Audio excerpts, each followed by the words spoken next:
अस्सलामुअलैकुम। चलिए आज हम उर्दू इस बाल भारती किताब में जो तीसरी जमात के लिए है इसके अगले पड़ाव की तरफ बढ़ते चलते हैं आगे की तरफ। हमारा पहला पड़ाव क्या था ये भी जान लीजिए। पहला पड़ाव था ज़बानी व अमली काम के लिए मवाद। इसमें हमने मोटरसाइकिल इस नज़्म को पढ़ा, कितना अच्छा फल है आम, ये भी पढ़ा है। नन्ही छोटी पढ़ा, इतिहाद में बरकत पढ़ा है। अब बारी आती है दुआ।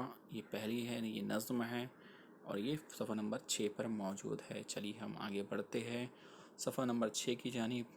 ये हमारा सब हो चुका है, ये भी हो चुका है। ये दुआ सफ़ा नंबर 6 दिख रहा है आपको यहाँ पर, सफ़ा नंबर 6 पे ऊपर की जानिब भी दिख रहा है दुआ।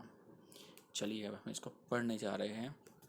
इसको हमें अच्छे से याद करना है, ओके। इसको समझना है और समझकर इसको दोहराना है, या दोहरा कर इसको याद करके इसकी रिकॉर्डिंग मुझे आप लोग भेजेंगे। चलिए चलते हैं, शुरू करने जा रहा हूँ मैं दुआ। चलिए। हाथ उठाए सर को झुकाए, तेरे करम की आस लगाए, हम आए हैं तेरे दर पर, हम पे खुदाया एक नज़र कर।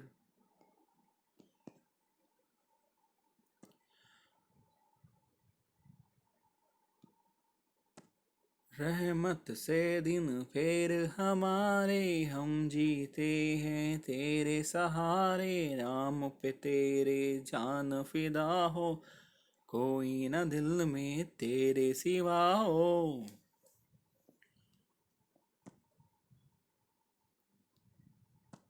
सीधी राह दिखा दे हमको, नेक इंसान बना दे हमको, राहत दे दे इज्जत दे दे, इल्म हुनर की दौलत दे दे। फिर से मैं पढ़ रहा हूँ आपके सामने। हाथ उठाए सर को झुकाए, तेरे करम की आस लगाए, हम आए हैं तेरे दर पर, हम पे खुदाया एक नज़र कर। रहमत से दिन फेर हमारे, हम जीते हैं तेरे सहारे, नाम पे तेरे जान फिदा हो, कोई न दिल में तेरे सिवा हो। सीधी राह दिखा दे हमको, नेक इंसान बना दे हमको, राहत दे दे इज्जत दे दे, इल्म हुनर की दौलत दे दे। इसे याद करो और याद करके इसकी रिकॉर्डिंग मुझे भेजें ग्रुप पर, और मैं इसकी फ़ोटो भी डालूँगा ग्रुप पर ताकि आप आसानी से इसको फिर से याद कर सकें। चलिए अल्लाह हाफिज़।